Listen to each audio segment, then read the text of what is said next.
이 시간 우리에게 주시는 하나님의 말씀은 구약성경 신명기 18장 9절에서 22절의 말씀입니다.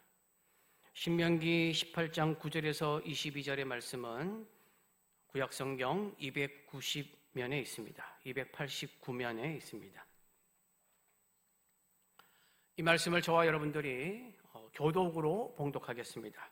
신명기 18장 9절에서 22절입니다. 내 하나님 여호와께서 내게 주시는 땅에 들어가거든 너는 그 민족들의 가증한 행위를 본받지 말 것이니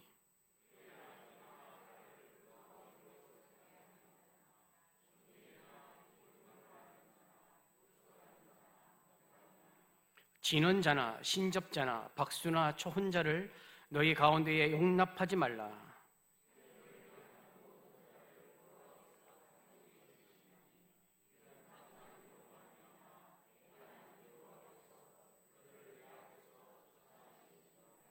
너는 내 하나님 여호와 앞에서 완전하라.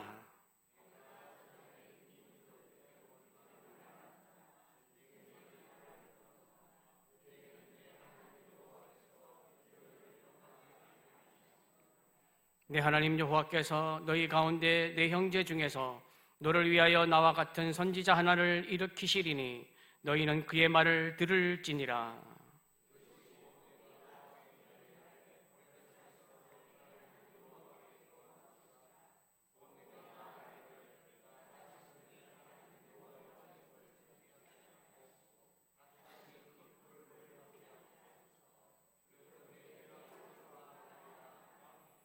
여호와께서 내게 이르시되 그들의 말이 옳도다.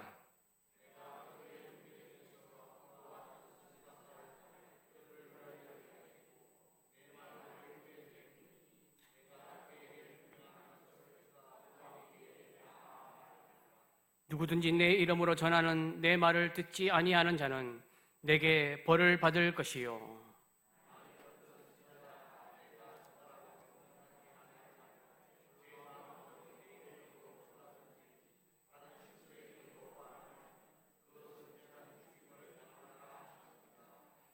내가 마음속으로 이르기를 그 말이 여호와께서 이르신 말씀인지 우리가 어떻게 알리요 하리라.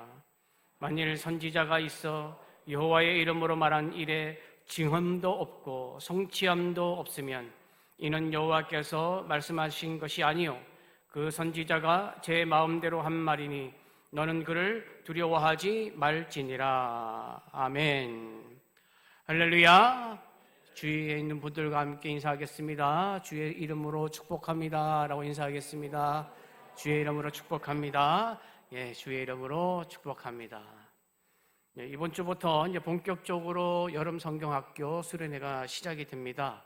10일, 11일 금토일 날은 청년부, 이번 주 11일, 12일 토 주일 날은 유치부 이렇게 있습니다. 여러분 많이 기도해 주시고 관심도 많이 보여주셔서 모든 여름 행사가 은혜 가운데 잘 끝나도록 해주시면 감사하겠습니다. 교재에 보시면 7월 약속의 땅을 사는 지혜라고 해서 9주차 신명기 교재에 보시면 선지자와 왕의 자격 이렇게 되어 있는데 오타가 났습니다. 그래서 왕을 빼시면 됩니다. 선지자의 자격으로 이렇게 말씀을 전하도록 하겠습니다. 이게 제가 이 교재를 한꺼번에 이렇게 시작하기 전에 만들기 때문에 오타가 좀 종종 있습니다. 많이 봐도 오타가 항상 생기더라고요. 선지자의 자격이라는 제목으로 오늘 말씀의 은혜를 나눠주겠습니다. 교재의 1 보시면 마음 열기. 미래가 불안해서 점을 보거나 운세를 보고 싶었던 유혹을 느낀 적이 있습니까? 라고 묻고 있습니다. 여러분은 그런 적이 없으십니까? 요즘에 옛날에는 스포츠 신문에 항상 운세, 그 다음에 요즘 핸드폰 열어도 다 운세가 나오죠. 저는 닭띠인데 닭띠의 운세는 어떻게 되는가, 무슨 물질, 사람, 어디서 맨날 동향에서 동쪽에서 귀인이 온다 그러고 아무리 찾아봐도 안 오더라고요.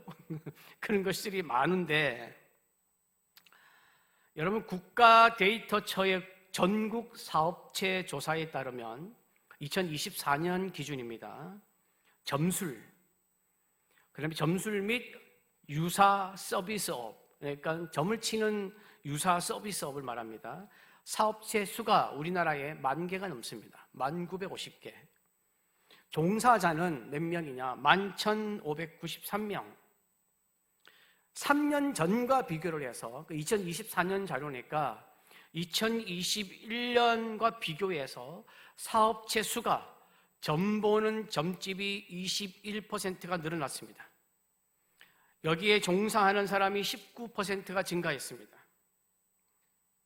그리고 2026년 올해입니다. 올해 4월 기준으로 유튜브의 무속 관련 콘텐츠 수를 살펴본 결과 무당이라는 키워드로 검색되는 채널이 1,588개, 사주라는 키워드로 검색했더니 1,105개가 나오고, 타로로 검색되는 채널이 2,412개입니다. 이게 꽤 많습니다. 우리나라 점술 시장 규모가 얼마나 되는지 아십니까? 1조 4천억입니다. 이를 단순하게 환산을 하면 우리나라 만 18세 이상 성인 인구 1인당 약 32,000원을 여기다 쓰고 있습니다. 그리고 목회 데이터 연구소에 따르면 무속신앙의 성격에 대해서 교회 성도가 미신이다라고 인식하고 있는 교회의 교인들의 퍼센테이지가 얼마나 될 것 같습니까? 무속신앙을 보고 이거는 미신이다. 65%밖에 안 됩니다. 저는 이거 보고 충격을 받았는데 80%도 아니고 65%밖에 안 돼요. 그리고 이 무속에 대해서 어떻게 생각하느냐 질문을 했더니 그냥 일반 국민들, 교회 성도가 아니라 그냥 일반 국민의 55%가 개인적인 위로 수단으로 삼고 있다. 이게 1위입니다. 1위. 그러니까 사람들이 무속 신앙을 찾아가고 점을 치고 하는 것들이 다 뭐 때문에 연결되어 있다고요? 개인의 위로 때문에. 위로받으려고. 좋을 만 들으려고. 그러니까 우리나라 국민 절반 이상은 무속을 마음을 달래는 심리적 도구로 받아들이고 있습니다. 근데 주목해야 할 점은 교회 성도의 30%, 10명 중에 3명은 이 무속을 위로의 수단으로 삼고 있습니다. 그러니까 무속 신앙적 위로가 교회 내부에 깊숙이 침투해 있다는 것입니다. 또한 실제 무속 행위를 한 다음에 그 결과가 본인의 의사 결정에 영향을 줍니까? 라고 물었습니다. 무속 이용 경험이 있는 국민의 절반이 무속 결과가 자신의 의사 결정에 매우 영향을 주고 있다. 그리고 어느 정도 영향을 주고 있다고 응답을 했습니다. 이 응답자 중에 여성이 55%, 여성의 55%, 그리고 20대는 59%가 매우 영향을 준다라고 말했습니다. 그 이유가 뭐냐면 이 불확실한 현실 속에서 젊은 층과 여성이 무속적인 조언을 실질적인 행동 지침으로 삼는 비율이 굉장히 높다는 것입니다. 청년들이 여기에 점점 많이 빠져듭니다. 왜냐하면 청년들이 힘든 세상을 살아가는데 앞길은 잘 열리지 않고 취업도 잘 되지 않고 결혼도 힘들고 그러니까 여기에 계속 묻는 거예요. 자기 앞길을. 주목해야 하는 것은 우리는 항상 성도들의 태도입니다. 성도들의 태도를 보면 심각합니다. 일반 국민들보다는 보수적인데 점, 운세에 대해서는 50%, 이사, 결혼에 대해서도 50%, 풍수, 지리에 대해서는 55%. 그러니까 절반가량이 무속 이용이 가능하다라고 답했습니다. 특히 성도들 4명 중에 1명꼴로 몸의 부족을 지니고 다녀도 된다라고 답했습니다.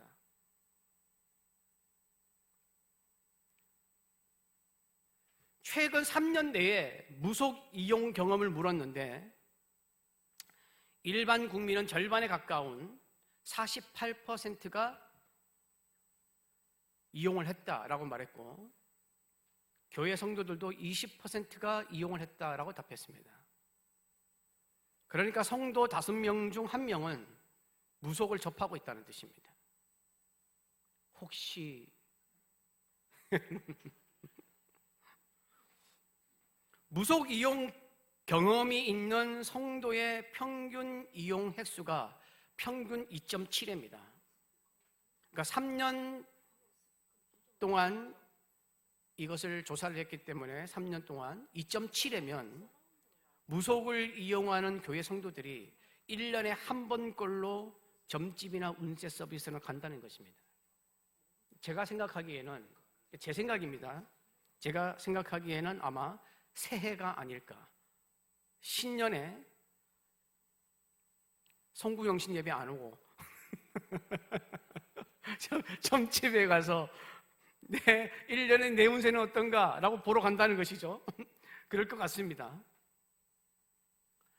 여러분, 학교에서 자녀들에게 문제가 생기면 대부분 부모가 하는 말이 무엇인지 아십니까? 우리 아이는 그런 아이가 아닙니다. 무슨 오해가 있는 것 같습니다. 아마 친구를 잘못 만나서 그런 것 같습니다. 모두 다 자기 자녀는 괜찮다고 말합니다. 그러면 문제는 누가 저질렀습니까?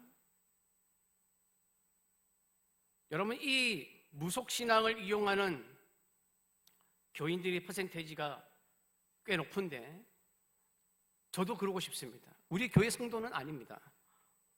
무슨 오해가 있는 것 같습니다. 저도 이렇게 말하고 싶습니다. 그런데 저는 모르죠. 여러분의 생각이 어떤지. 여러분, 이런 현상이 무엇을 말해주고 있는 것이 아십니까? 왜 제가 심각하다고 얘기하는지 아십니까? 성도들의 신앙이 기독교 신앙과 무속과 혼재되어 있다는 것을 알려주는 것입니다.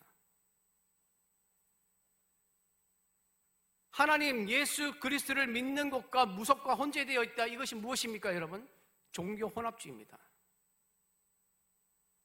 하나님도 믿고 무속도 믿고, 하나님에게서 위로를 얻고 무속에게도 위로를 얻고, 하나님에게서 은혜를 얻고 무속에서도 은혜를 얻고, 하나님과 무속을 똑같이 취급하는 것입니다. 종교 혼합주의가 출애굽 당시에 가나안 땅에 들어가는 이스라엘 백성에게만 경계 대상이었던 것이 아니라 지금도 경계 대상이라는 것을 보여주고 있습니다. 이제는 이단만 경계할 것이 아니라 무속도 경계를 해야 합니다. 그래서 지금 우리 신앙교육에 있어서 가장 중요한 것이 뭐냐면 성경 중심의 신앙교육입니다. 하나님 중심의 신앙을 가르쳐야 합니다. 하나님의 중심의 신앙을 배워야 합니다. 내 생각에는 이라는 말을 빼고 하나님은 이라는 말로 바꿔야 합니다. 신앙을. 지금 이 시대를 살아가는 성도에게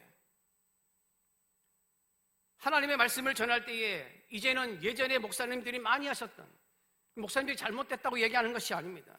옛날에는 은혜를 얘기하고 감동을 얘기하고 축복을 얘기했습니다. 근데 지금 그런 시대가 아닙니다. 이제는 이단들과 무속이 우리 교회에 다 침투되어 있습니다. 성경에서 하나님이 무슨 말씀을 하시는가가 중요한 것입니다. 하나님이 우리에게 원하는 것이 있다면 그것이 무엇인가를 찾아야 하는 것이 우리의 사명입니다. 저는 우리 교회 부임할 때 하나님이 이 감동을 주셨습니다. 너는 성경에서 하나님이 무슨 말을 하는지 그대로 전하라. 여러분이 어떻게 생각하실지 모르지만 그래서 저는 이를 위해서 나름대로 최선을 다하고 있습니다. 성경에서 무엇을 말하는가? 하나님이 뭐라고 말씀하시는가?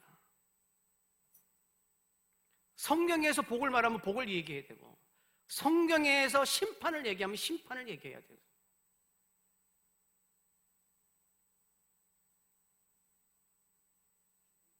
오늘 본문 말씀에 하나님이 모세를 통해서 종교 혼합주의를 경계하라고 강하게 말씀하고 있습니다.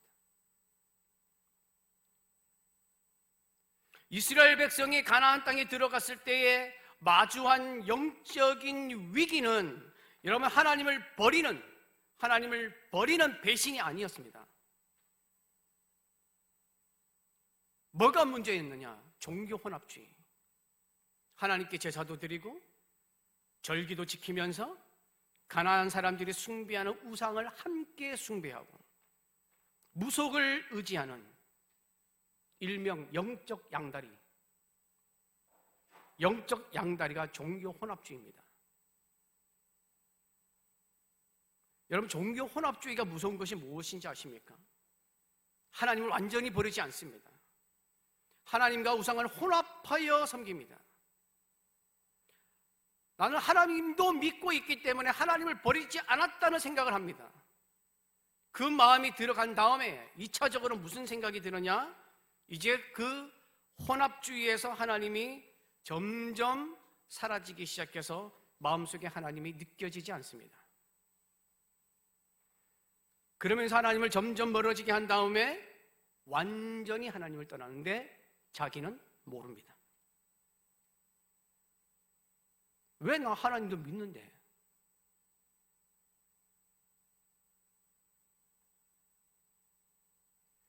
그래서 하나님은 오늘 말씀 9절에서 12절에 이렇게 말씀합니다. 9절에서 12절 다시 한번 봉독하겠습니다. 함께 봉독합니다.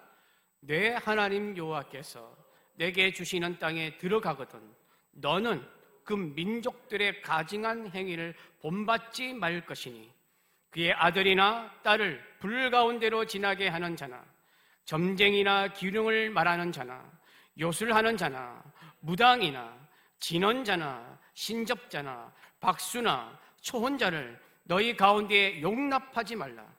이런 일을 행하는 모든 자를 여호와께서 가증히 여기시나니 이런 가증한 일로 말미암아 내 하나님 여호와께서 그들을 내 앞에서 쫓아내시느니라. 여러분, 교재의 말씀 속으로 1번입니다. 가증한 행위를 본받지 말라.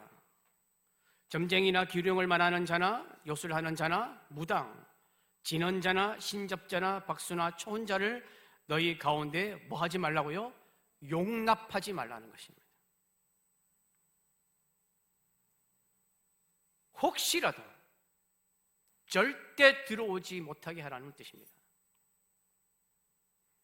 여러분, 우리는 이 말씀에 귀를 기울여야 합니다.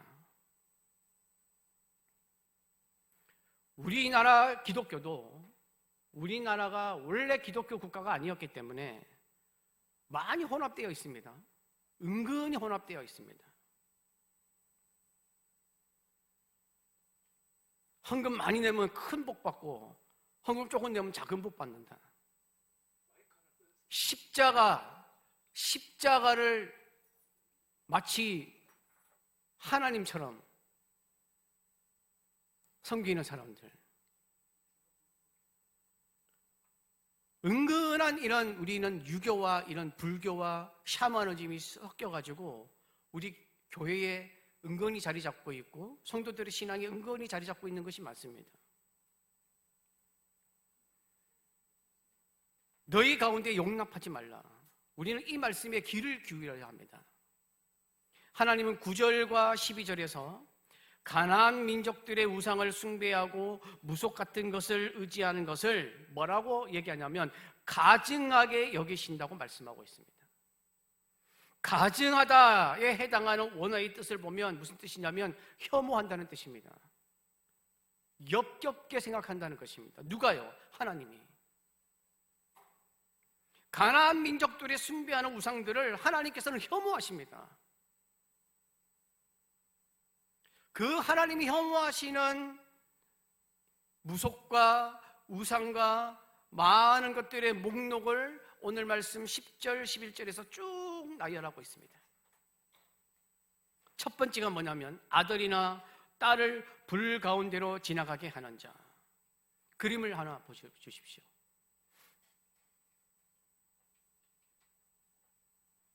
예, 이게 몰록입니다. 몰록. 이게 몰록이라는 신인데 전에도 제가 한번 보여드렸는데 저게 어떤 신이냐면 인신제사를 드리는 신입니다.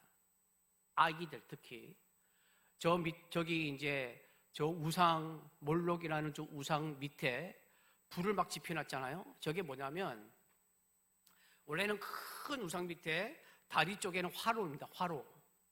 화로에다 불을 붙여놓고 막 떼우기 시작하면 저 우상 저 신상 자체가 전부 다 뜨거워집니다. 그런데 저 신상이 이렇게 손을 대고 있습니다. 이렇게. 그러면 사람들이 이 손 위에다가 아이를 올려놓습니다. 빨가벗겨서 알몸으로. 그러면 이 손이 그러면 이 손은 안 따뜻한가? 뻘겋게 다 달아오른 데다가 아이를 바치는 것입니다. 태워 죽이는 거예요, 여러분. 저런 우상이 암몬의 몰록입니다.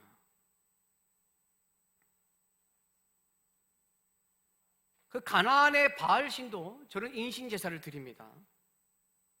근데 이 인신제사를 언제 드리냐면 국가적 위기가 왔을 때, 가뭄이 왔을 때, 뭐 때문에 아이를 바치느냐? 신이 진노했다고 생각해서 이 신의 진노를 없애기 위해서 아이를 바치는 것입니다. 그러니까 극단적인 이기주의입니다. 왜 극단적인 이기주의냐? 나의 성공, 나의 안전, 우리의 풍성함, 나의 안락을 위해서 어린 자녀의 생명을 도구로 바꾸는 것입니다.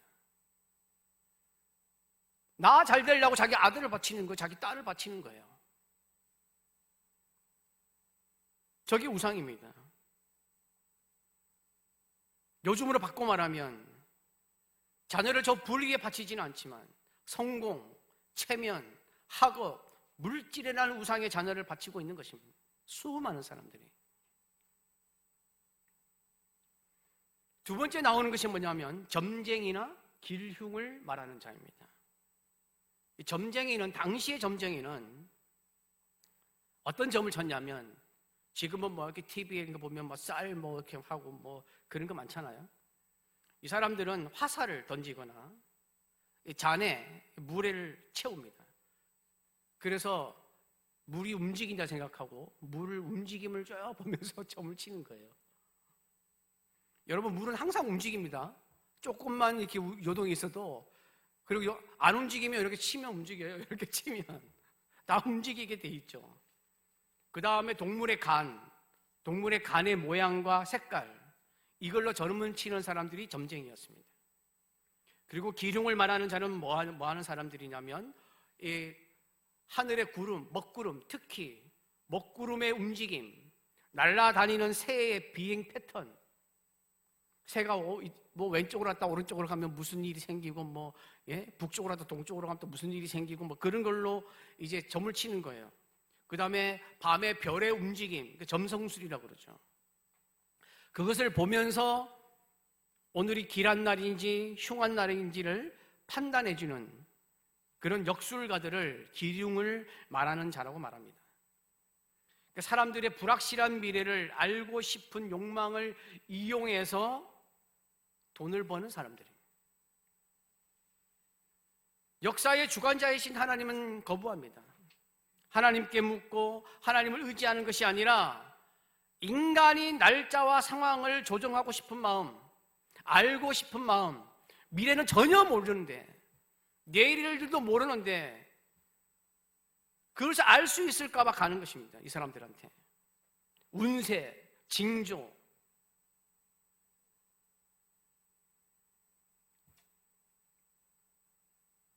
여러분 뭐 무슨 몇 년생 무슨 띠 이래가지고 그 운세를 보면 그 해당하는 모든 사람이 다 똑같습니까? 운명이? 그렇지 않아요? 다 똑같은 거잖아요. 거기에다가 몇 자 적어놓고 맞으면 사람들이 거기 얼마나 감탄합니까? 맞다 하면서 막 와, 용하다면서 그냥. 저도 한 10개 적어놓으면 하나를 맞출 수 있어요. 여름에 물 조심하고, 예? 겨울에 감기 조심하고. 그런 거는. 근데 사람들이 자기 그 미래를 알기 위해서 이런 사람들한테 간다는 것이죠. 세 번째, 요술하는 자. 요술하는 자라는 이 단어는 뱀을 뜻하는 원어와 어원이 똑같습니다. 그래서 이 요술하는 자들은 가나안에서 어떻게 했냐면 뱀을 가지고 뱀의 움직임이나 특유한 반응을 관찰해서 거기 안에서 뱀이 움직이는 것을 통해서 비밀이 숨겨져 있는데 그 비밀을 내가 알려주겠다는 것입니다. 그것을 말하는 사람들을 술사라고 얘기합니다. 이 사람들은 일상에서 일어나는 기이한 징조나 우연한 사건들을 주술적으로 해석을 해서 사람들의 마음을 현혹시킵니다. 하나님의 말씀이 아니라 신비한 기적, 주술적인 기술을 통해서 인생의 답을 찾아주려고 하는 것입니다. 사람들이 여기서 얼마나 목을 매는지 모릅니다. 내 인생의 답을 찾아준다니까. 주문이나 의식을 통해 복을 불러오려고 하는 행위, 저주를 걸어서 상대방을 해치려고 하는 행위, 특정한 물건이나 부적의 영적인 힘이 있다고 믿는 행위, 징조를 조작하거나 해석해서 미래를 바꾸려는 행위, 이런 행위를 통해서 내가 원하는 결과를 얻을 수 있다고 속이는 것입니다.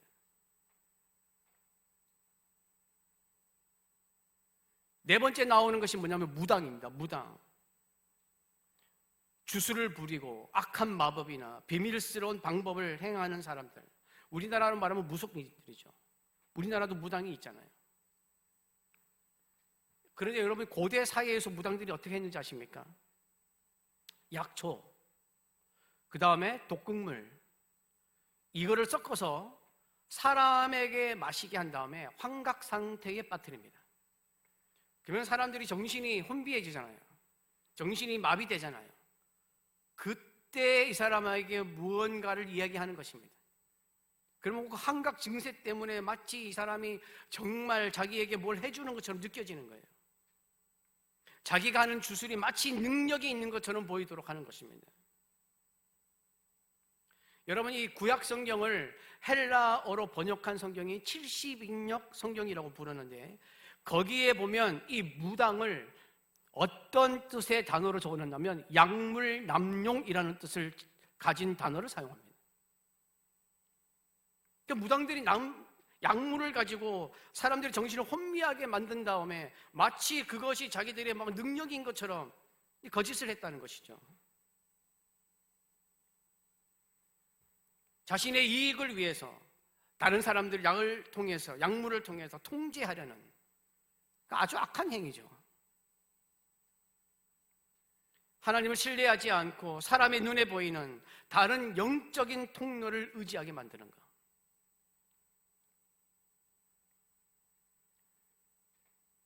다섯 번째 나오는 사람들이 누구냐면, 여러분 진언자에 대해서 잘 모르실 텐데, 진언자와 신접자입니다. 진언이라는 것이 뭐냐면, 고대에 이제 주술을 하는 사람들이 말 자체에 신비한 힘이 있다는 것으로 생각을 해서 쉽게 말하면 주문을 외우는 것입니다. 그 진언자는 주문을 외워서 독사나 악한 영들을 지배하고 다스릴 수 있다고 주장하는 사람들입니다. 신접자는 뭐냐면, 우리나라 무당들이 내림굿을 받는다고 하잖아요. 내림굿을 받으면 어떻게 됩니까? 이 무당들이 신접한다고 하면 사람의 영혼을 불러다가 그 사람의 영혼을 자신의 몸에 불러들이는 거예요. 영매 역할을 하는 거예요. 그래가지고 왜 무당들이 막 굿하다가 갑자기 할머니 신이 왔다고 하면서 할머니 목소리 내고 애기 신이 왔다고 하면서 애기 소리 내고 막 그러잖아요. 그렇게 하는 사람들이 신접자입니다. 신접자. 오늘은 오부라는 단어를 사용하는데, 이 오부라는 단어가 원래는 어디서 나온 단어냐면 가죽 포도주 부대가 원어로 오브입니다. 그러니까 이 신접자들이 귀신이 들렸다 그러면서 웅얼웅얼 거리는 소리가 마치 가죽 포도주 부대에서 나는 소리하고 비슷하다 그래서 오브라는 단어를 사용했습니다. 신접자가 여러분 성경에 나오잖아요. 사무엘상 28장에 사울이 기도했는데 하나님이 응답하지 않습니다. 왜? 사울이 변질됐기 때문에. 변질되어서 하나님이 응답하지 않자 사울이 누구를 찾아갑니까? 엔돌의 신접한 여인. 하나님의 성령이 아닌 더러운 귀신에게 자기 인생을 묻는 것입니다.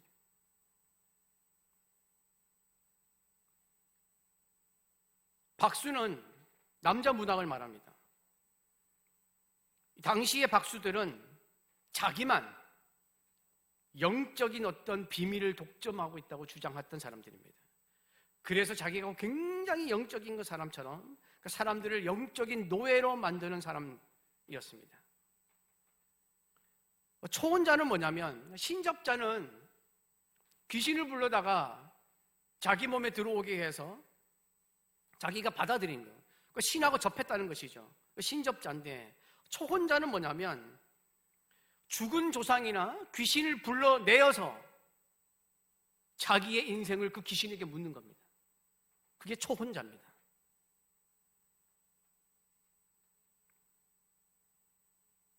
이 가나안 사람들은 무엇을 생각했냐면 죽은 조상신이 살아있는 후손에게 복을 주거나 저주를 내린다고 믿었습니다. 그래서 이 초혼 행위가 굉장히 성행했습니다. 진짜 죽은 사람이 내려와가지고 막 대답을 해줬을까요? 성경에 의하면 죽은 사람들은 다 하늘나라로 가는, 천국 아니면 지옥으로 가는데 어떤 사람들이 남아있을까요? 사람의 생사화복을 주관하는 분은 하나님이십니다. 하나님 한 분밖에 안 계십니다. 그런데 이미 죽어서 하나님의 심판 아래에 있는 영혼에게 자신의 인생의 길을 묻는다고요? 얼마나 어리석은 일입니까? 비참한 영적 맹인이라는 것을 보여주는 것입니다.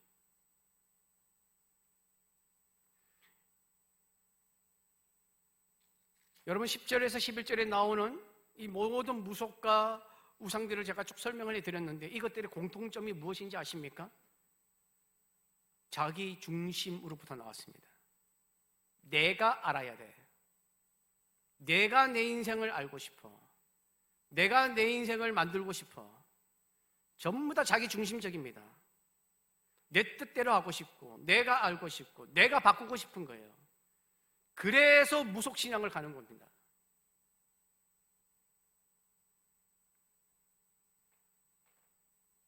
모두 하나님께 맡기고 묻고 의지해야 하는 것을 귀신이나 다른 영적인 방법으로 하려는 것입니다. 여러분, 우리에게 영을 불어넣어 주신 분이 누구십니까? 창세기에 우리에게 영을 넣어주신 분은 하나님이십니다. 그런데 다른 영적인 방법이 뭐가 있습니까? 그러니까 악한 귀신을 불러낼 수밖에 없는 것이죠. 귀신에게 자기 인생을 맡기는 것입니다. 그럴듯하게 보이는 눈속임으로 사람들을 현혹하고 전부 다 거기에 따라가는 것입니다. 기독교인들도 거기에 따라간다는 것입니다. 하나님 보시기에 가증한 일, 하나님이 혐오하는 일을 벌이고 있는 것입니다.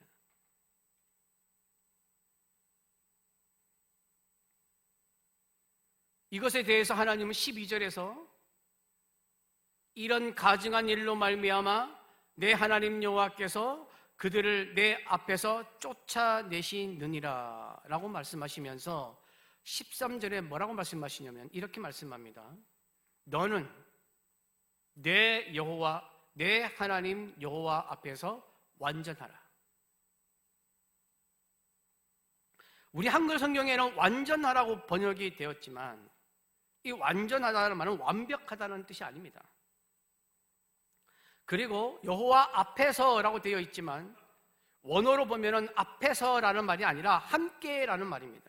그러니까 너는 너 하나님 여호와와 함께 완전하라.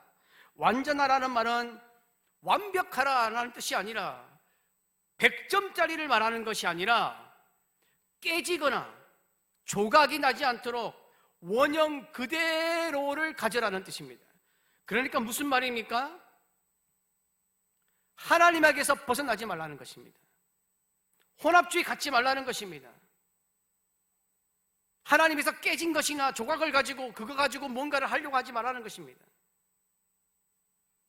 여러분, 레위기에서 하나님께 드리는 제사를 설명할 때에 어떤 말이 굉장히 많이 나오냐면 제사의 제물을 드리는데 흠이 없는 것으로 해야 한다는 말이 굉장히 많이 나옵니다.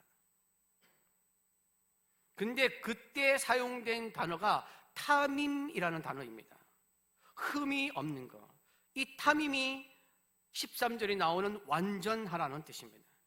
이 완전함은 무슨 뜻이냐? 완벽하게 말하는 것이 아니라 마음이 이리저리 쪼개지지 않고 하나님 한 분에게만 고정된 전심을 뜻합니다. 전심으로 찬양하고 전심으로 예배를 드릴 때에 타밈이라는 단어를 사용합니다. 그러니까 하나님을 향한 마음, 하나님 중심으로 드려지는 것, 하나님이 원하시는 것은 타밈입니다. 전심입니다. 전심. 예배를 드리면서 우리의 마음이 쪼개지지 않기를 원합니다. 우리가 하나님을 섬기면서 내 마음이 쪼개지지 않기를 원합니다. 우상이나 무속에 기웃거리면서 하나님을 향한 신앙이 쪼개지거나 조각나지 않도록 혼합주의를 갖지 말고 순수한 신앙을 가지라는 뜻입니다. 여호와 앞에서 완전하라. 하나님과 함께 완전하라. 하나님과 함께 하라는 것입니다. 하나님과의 관계에서 멀어지지 말라는 것입니다. 추워도 다른 것을 하나님처럼 여기지 말라는 것입니다. 그러면서 14절에 하나님은 모세를 통해서 이런 말씀을 하십니다. 14절 함께 봉독하겠습니다. 내가 쫓아낼 이 민족들은 기륭을 말하는 자나 점쟁이의 말을 듣거니와 내게는 내 하나님 여호와께서 이런 일을 용납하지 아니하시느니라. 가나안 민족들은 주술을 하든 우상을 섬기든 점쟁이를 믿든 아무 상관이 없습니다. 세상 사람들은 무엇을 믿든 하나님을 어떻게 생각하든 아무 상관이 없어요.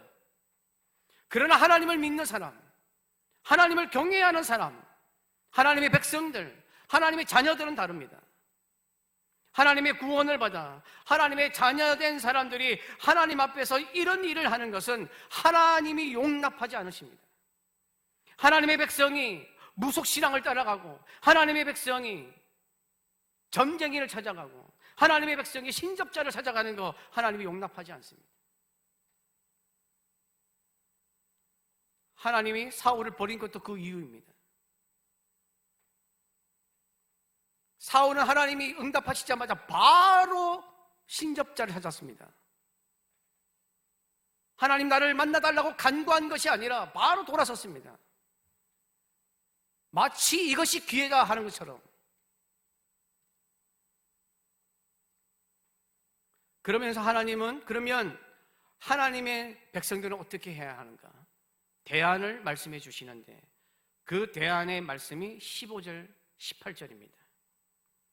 15절 말씀 함께 봉독합니다.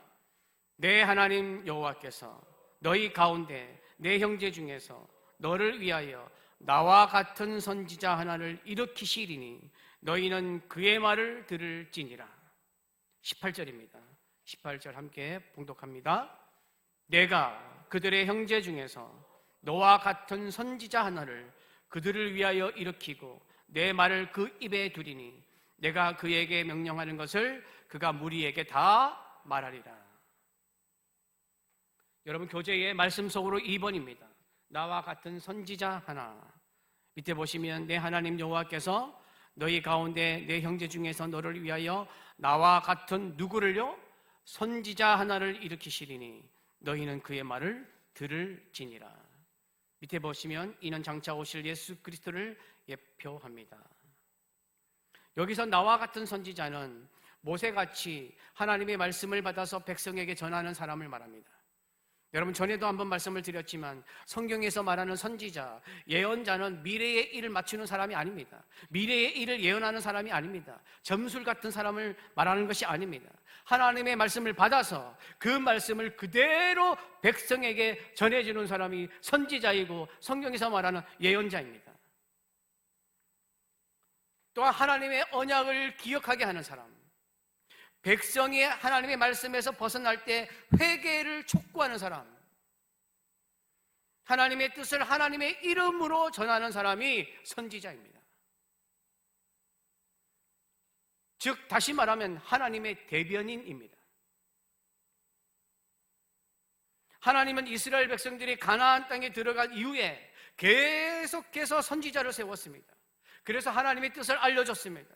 하나님의 말씀을 전하게 하였습니다. 그래서 하나님이 무엇을 원하시는지 선지자들을 통해서 계속 말씀하셨습니다.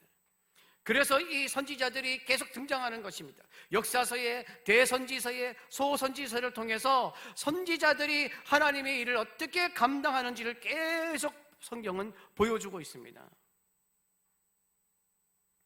그리고 궁극적으로는 이 선지자가 예수 그리스도까지 이어지는 것입니다. 사도행전 3장 20절 22절입니다. 제가 읽어드리겠습니다. 또 주께서 너희를 위하여 예정하신 그리스도 곧 예수를 보내시리니 하나님이 영원 전부터 거룩한 선지자들의 입을 통하여 말씀하신 바 만물을 회복하실 때까지는 하늘이 마땅히 그를 받아두리라. 그러면서 신명기 말씀이 나옵니다. 모세가 말하되 주 하나님이 너희를 위하여 너희 형제 가운데서 나 같은 선지자 하나를 세울 것이니 너희가 무엇이든지 그의 모든 말을 들을 것이라 라고 하면서 예수 그리스도를 선지자하고 연결시키고 있습니다. 그런데 하나님은 모세를 통해서 선지자를 세우시겠다고 말씀하신 뒤에 바로 이어서 무엇에 대해서 경고하고 있냐면 거짓 선지자입니다. 선지자라고 나 같은 선지자가 아니라는 것입니다. 그 이유는 무속신앙, 우상, 점술, 주술만 영적으로 위험한 것이 아니라는 것입니다. 하나님의 이름을 빌려서 거짓말하는 사람들, 거짓 선지자도 위험하기 때문입니다. 지금으로 말하면 이단들을 말하는 것입니다. 오늘 본문 말씀 20절에서 22절 말씀입니다. 20절에서 22절 말씀 다시 한번 봉독합니다. 만일 어떤 선지자가 내가 전하라고 명령하지 아니한 말을 제 마음대로 내 이름으로 전하든지 다른 신들의 이름으로 말하면 그 선지자는 죽임을 당하리라 하셨느니라. 내가 마음속으로 이르기를 그 말이 여호와께서 이루신 말씀인지 우리가 어떻게 알리요 하리라. 만일 선지자가 있어 여호와의 이름으로 말한 일에 증언도 없고 성취함도 없으면 이는 여호와께서 말씀하신 것이 아니요 선지자가 제 마음대로 한 말이니 너는 그를 두려워하지 말지니라. 20절에는 두 종류의 거짓 선지자들이 나옵니다. 첫 번째는 하나님이 명령하지 않은 말을 하나님의 이름으로 말하는 것입니다. 실컷 자기가 하고 싶은 얘기 해놓고 하나님의 말씀이라고 얘기하는 것. 두 번째는 다른 신들의 이름으로 말하는 것입니다. 하나님의 이름으로 말해야 되는데 다른 신들의 이름으로 말하는 것입니다. 이 선지자 둘 모두 죽임을 당할 만큼 심각한 죄를 저지르고 있다고 말하고 있습니다. 여러분, 하나님을 빙자하는 죄는 하나님께 가장 큰 죄입니다. 그러니까 하나님의 말씀을 전하는 자의 책임이 얼마나 막중한지를 보여주고 있습니다. 선지자는 자기 생각을 하나님의 뜻처럼 말해서는 안 됩니다. 실컷 자기가 하고 싶은 얘기 해놓고 하나님의 말씀이라고 이야기하는 사람들, 하지 말라고 말씀하고 있습니다. 자기 생각을 하나님이 뜻인 것처럼 말하는 사람들, 자기 말을 하나님이 뜻인 것처럼 포장하는 사람들, 하나님이 거짓 선지자라고 말하고 있습니다.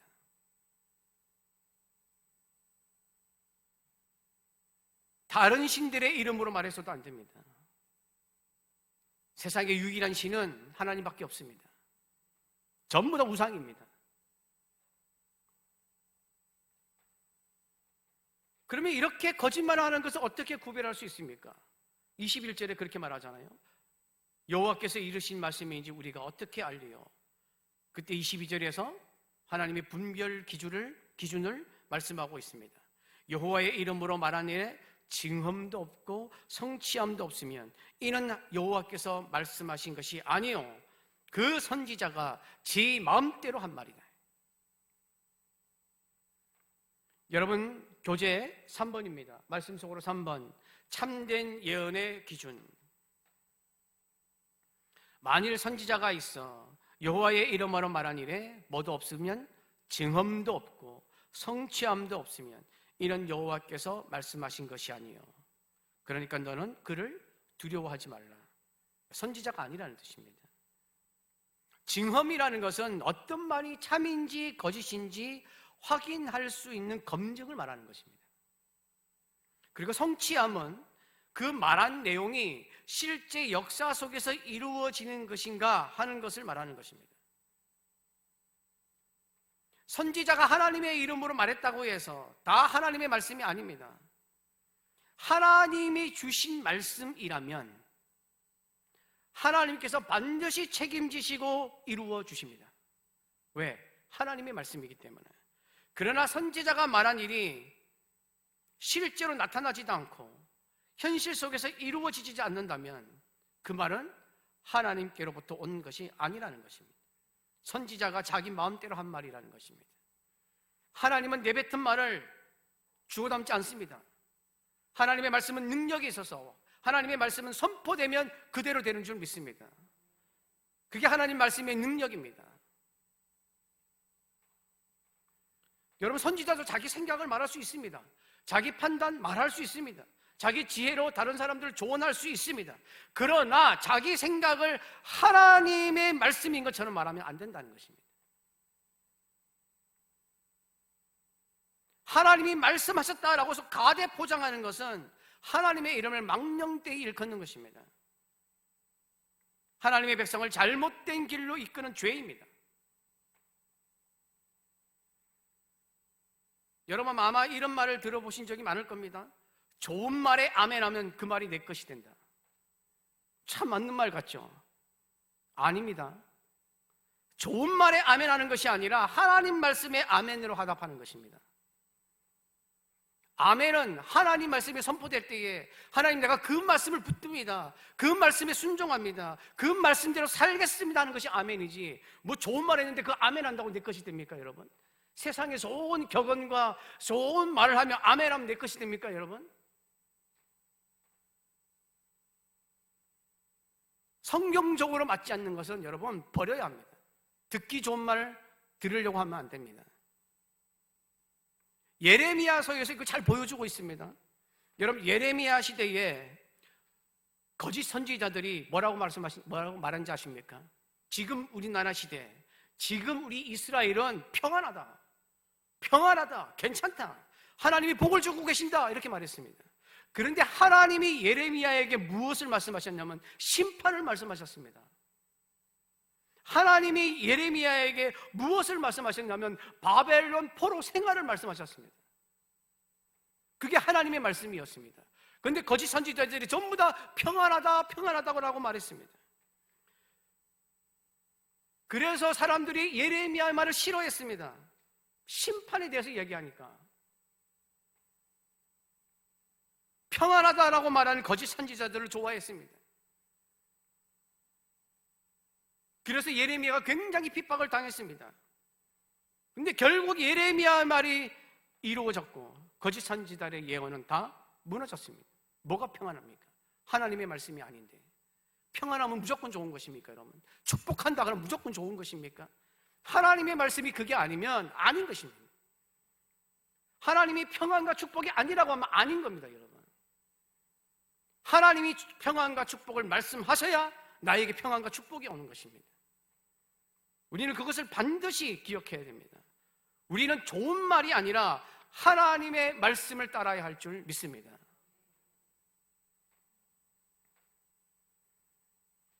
여러분, 교재 뒷면에 보시면 삶의 적용이 있습니다. 나는 문제의 해답을 세상의 소리에서 찾습니까? 하나님의 말씀에서 찾습니까? 참된 선지자이신 예수님의 말씀에 귀 기울이는 한 주가 됩시다. 여러분, 누군가가 성경에는 나오지 않는데 하나님의 말씀이라고 한다면 받아들이면 안 됩니다. 강한 확신으로 말한다고 해서 진리가 아닙니다, 여러분. 하나님이 말씀하셔야 진리입니다. 성경이 진리이지. 뭐 강한 확신으로 말한다고 나만 하나님께서 계시하셨다, 이 사람들이 다 그러잖아요. 나한테만 계시하셨다는 거예요. 성경적인 언어를 많이 사용한다고 해서 하나님의 뜻이 아닙니다. 뭐 감동적이고 신비롭게 들린다고 해서 성령의 음성이 아닙니다.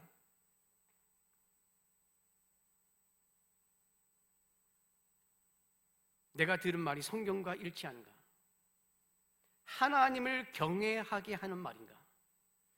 그리스도를 높이는 말인가? 나를 회개로 이끌고 있는가? 순종으로 이끌고 있는가? 사람을 두려움과 불안하게 만들어서 조종하려고 하고 있지는 않는가? 오늘 말씀처럼 실제로 이루어졌는가? 이것들을 잘 살펴보아야 합니다.